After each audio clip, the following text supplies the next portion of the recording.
Hey friends, your old pal Bo here, the only man on YouTube with the face for radio and a voice for coming at you again. Been thinking more about our Friday night game, and I don't know if you have the privilege and pleasure of participating in a regular and continuous RPG session with the same group, right? Not one shots, not a rotating group, but you got 4 or 5 people that you're meeting with, you're playing with, day in, day out, week after week, and really trying to develop um, a campaign world and a campaign universe. But I have that privilege, and I've been meeting with the same guys for about like 8 or 9 months now, pretty regularly, almost every single week. A few exceptions, work gets in the way, stuff like that. But it's never just, yeah, I don't think I'm going to make it this week. I mean, it's like if you don't have commitments, you're there, you know. Butt pressing plastic, interacting. And I want to share with you an experience I have as the game master of this group. Uh, I have the best experiences as the GM when I'm not doing the talking, right? Um, I feel that as the GM, it's not my job to entertain the group. It's the group's job to interact in character, to role play, and to make things happen. So I'm viewing myself not as a storyteller, but as a facilitator. Right? I facilitate the world. I run the physics of the world. I run the NPCs of the world, but I don't tell a story. Um, the players interact with each other, with the setting, and with the NPCs. And when they do that, I find that all I have to do is sit and wait and interact as they interact with the environment. And if I do that, then I don't have to strong arm or railroad or do anything like that. And I think that a lot of players, especially a lot of new gamers, expect the GM to tell them a story, and a lot of GMs, I think a lot of GMs are failed playwrights, and so since they're failed playwrights, they want to tell their story through their role playing session. Now I tell the story, you roll the dice, but only when I tell you to roll the dice.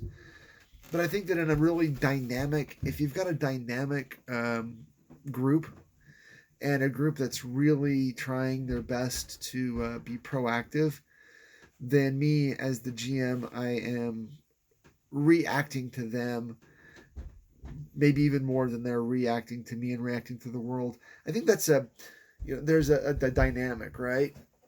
Um, Two forces in maybe not necessarily in opposition, but certainly different forces. The forces of the GM, which is the force of the world, versus the force of the players. And in literary tropes, literary context, we talk about conflict, right? Man versus man, man versus nature, man versus himself, man versus ideals, and that's the kind of thing that I'm trying to again facilitate or create, the dynamic that players can use to explore themselves, to explore their characters, uh, internally and externally, and however that goes. And I think that that's really what I'm trying to do as the GM, right? I'm trying to create an environment in which the players can explore, whether they're exploring the universe, whether they're exploring again whatever they think their mission is, their life goals.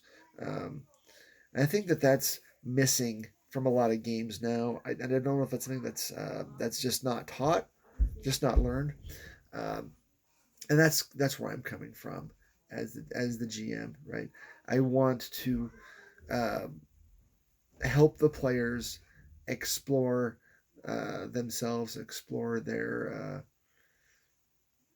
place in the world, uh, and to create an environment in which they can do that. Sometimes that environment involves, uh, you know, black Freight shooting lasers in your character's direction, and your character has to decide in a hurry what's going on. But it's just something I've been thinking about lately, exploring what it means to be a GM and seeing my own views on that evolve. And it really came to mind in the last 2 or 3 sessions, when all I've had to do as the GM is stand back and let the players do what the players do. They talk, they explore, um, and I don't have to hold their hand. In fact, sometimes I even have to turn my camera off for a little while because I have the absolute worst poker face. And when I am trying to make things go, I'm afraid I'll play my hand. Uh, but that's again, and let the players actually give me ideas, and let the players give the world ideas, and look at the world as a character of its own, right? The world is a character, the planet is a character, the environment is a character, and as such, it has its own motivations. What does it want to do? And sometimes what it wants to do doesn't have anything at all to do with what the characters want to do. Um,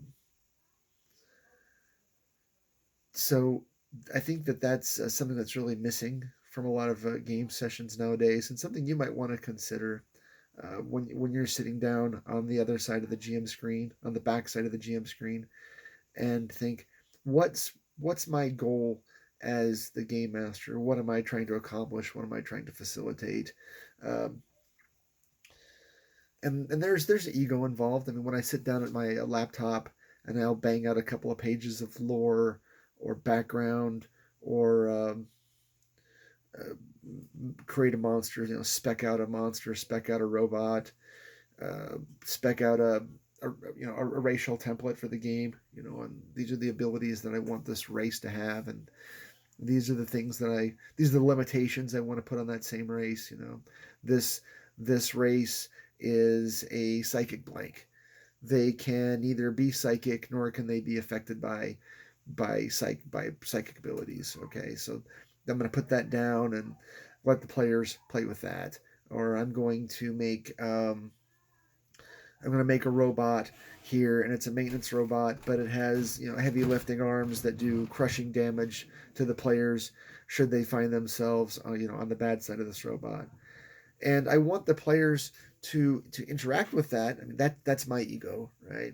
I want to create a world, and I feel satisfied as a GM when my players interact with those things appropriately, right?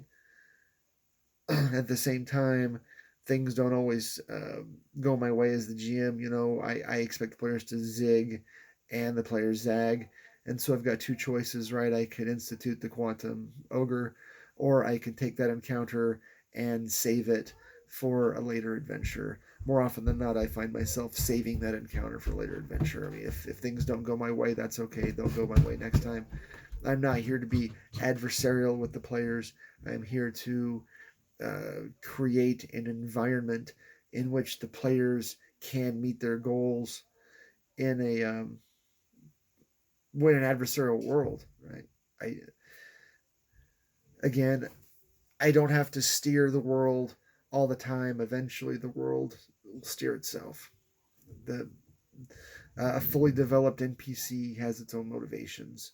Um, an abandoned factory has conditions that are just a matter of physics, right? The things are going to happen whether um, whether the players want them to or not, and they can stop them, and that might be their motivation, right? Their motivation is to stop the ticking down the bomb timer, right? Their mission is to rescue the princess before the Cthulhu cultists sacrifice her when the stars are right. Um, but I don't have to drive those things consciously because the world takes on a life of its own. Um, and these are things you might want to consider as a GM, right? I don't have to tell the players when to roll the dice. I don't have to be proactive with the players. I want to be reactive to the players because I want them to they react to the world and then they act upon the world, and that's that dynamic. They act they act and are acted upon. So these are just things that have been on my mind in the last couple weeks as a newer GM, and my opportunity to role play then as the GM is to uh, role play as the world, as the environment, and as the NPCs. And I try to make each NPC have its own motivations, its own reasons and rationales, so that I don't have to rely upon random tables as much as I can just say, no, that NPC, he's not going to do that. Or, yeah, that NPC is going to do that, because the NPC has drives more than leaving it up to random tables. Just things to think about as I sit here again and ponder my game. I did get down to a little bit of writing last night. I had about half an hour downtime at work, and I started looking at some of the old Journal of the Traveler's Aid Society, and I don't understand the old Traveler's stat blocks, but I do know how to convert them to other systems. So I looked at a couple of monsters that I could use, for future games. That's what I'm kind of doing right now. These old materials are all available online, and there's a just glut of it out there. Just treasures and treasures and treasures out there. If you know where to look, a lot of old magazines that have been converted to PDFs, old out of print source books. Um, Traveler is just one of those games that has almost as many source books as probably more than D&D, maybe not more than D&D, not considering fifth edition, but they're up there. When I think about books, they're just, pardon me, games have lots and lots and lots of source books over the years, and supplements. I think of West End, Star Wars, uh, Traveler, and GURPS. Those are the top three that immediately come to my head.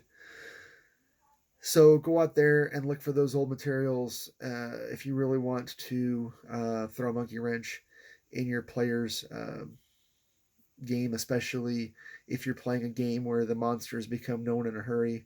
If you're playing Dungeons and Dragons and everyone and their little yellow dog knows that knows the stats for a red dragon, and you just want to turn things on their ear, go look at some of these old materials. Go look at old dragon magazines, old white dwarfs. Lots of magazines, lots of stuff online for that. So a little bit of ramble at the end. That's kind of what I'm doing now. Working on the broken sister.